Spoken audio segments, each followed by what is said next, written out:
Hello and welcome back to Not a Proper Classic. Today, a bonus episode looking at the exhaust and my exhaust hanger.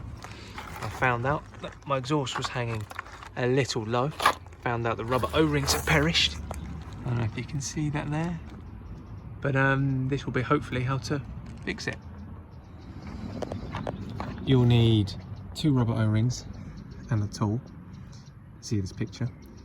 And what we're looking to do is hook the rubber in from there onto there and to pull my exhaust up. So let's see how we get on, shall we? Okay, let's see if I can do this one-handed to show you what's going on. First of all, make sure the exhaust isn't too hot. So hook it over the top bit up there, and then hopefully